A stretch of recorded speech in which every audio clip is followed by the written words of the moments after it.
आप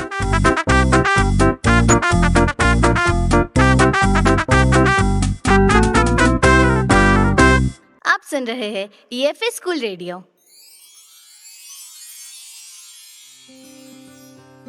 मेरा नाम सुनीता श्रीवास्तव है।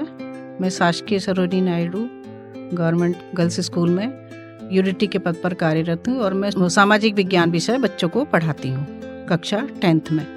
सोशल साइंस के बारे में आपको कुछ टिप्स देना चाहती हूँ या कुछ ऐसी नॉलेज दूंगी जिससे कि आप परीक्षा रूम में घबराएंगे नहीं और अच्छे से अपना पेपर कर पाएंगे। उसके लिए पहला तो यही फार्मूला है कि बच्चों आप बिल्कुल ना डरें। साल भर आपने बहुत अच्छे से पढ़ा है तो सारे पेपर को पहले आराम से 5-10 मिनट में पढ़ लें।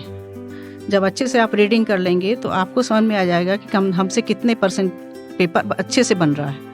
तो आप क्या करें, उस बनने वाले पेपर को पहले कर लें। जैसे ऑब्जेक्टिव आते हैं अपने यहाँ, रिक्त स्थान आते हैं, बहुविकल्पी आते हैं, तो और रिक्त स्थान के अलावा सत्य शत जोड़ियाँ बनाना, तो इन सब का नंबर डाल के आप पेपर पे लिख दें। पूरा क्वेश्चन ना उतारें, बस नंबर लिखें कि इसका आंसर हम लिखने वाले हैं। इस तरह से आपका समय बच जाएगा। तो सारे ऑब्जेक्टिव पेपर में कॉपी में लिख लें।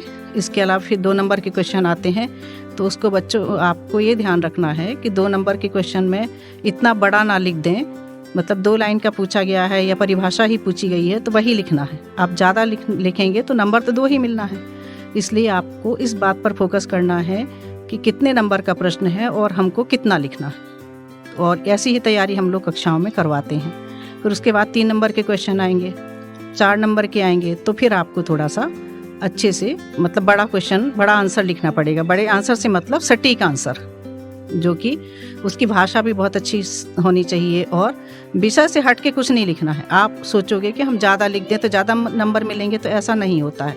एक हमारे पास ब्लूप्रिंट होता है, उसके अनुसार ही हमें लिखना होता है। लास्ट क्वेश्चन होता है भारत के नक्शा बनाने का, तो आप नक्शा आपको बना हुआ मिलेगा, मैप कहलाता है जो, तो प्राकृतिक या आपको वो वाला मिलता है पॉलिटिकल, तो उसमें सब बना हुआ मतलब या तो दर्शाया गया, लेकिन आपको फिर ये दिखाना है 5 नंबर का या 4 नंबर का वो होता है, तो आप उसको स्थानों को दिखाइए। उसमें खनिज पदार्थ कहाँ पर मिलते हैं, कोल कहाँ मिलता है, ये जो चीज़ पूछी जाती उतना ही दिखाना है। आप लोग अक्सर क्या करते हैं, 5 की जगह नहीं भी बनता है तो पूरा भर देते हैं कि कुछ तो नंबर मिलेंगे, लेकिन यदि आपका वो पूरा नक्शा सही नहीं है तो नंबर आपको नहीं मिलेंगे। तो आपको जिस तरह से दिशाएं बताई गई हैं और नक्शा समझाया गया है क्लास में, उतना ही भरें। आप 4 स्थान पूछे गए हैं तो 4 ही भरने हैं, आपको दर्शाने हैं उसमें। इस तरह से आपको टाइम मैनेजमेंट करना है। और बच्चों, हमारा एक विशेष उद्देश्य ये रहता है, कक्षा में हम बच्चों को ये सिखाते हैं कि एक ही प्रश्न में नहीं लगे रहना है, पूरा पेपर टाइम के अंदर हल करना है। यानी टाइम मैनेजमेंट का बहुत ध्यान रखना है। आप जब पूरा से पूरा पेपर करके आएंगे तो आपको अधिक से अधिक नंबर फिर मिलते हैं।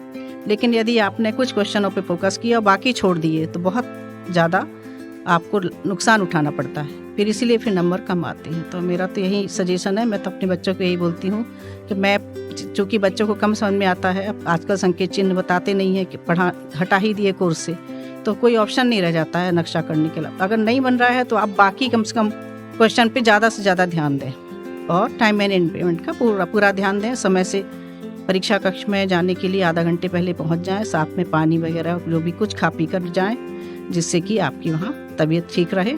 इस तरह से बेस्ट ऑफ लक, आप लोग बहुत अच्छा पेपर करें। सभी EFA स्कूल के बच्चों के लिए हमारी शुभकामनाएं।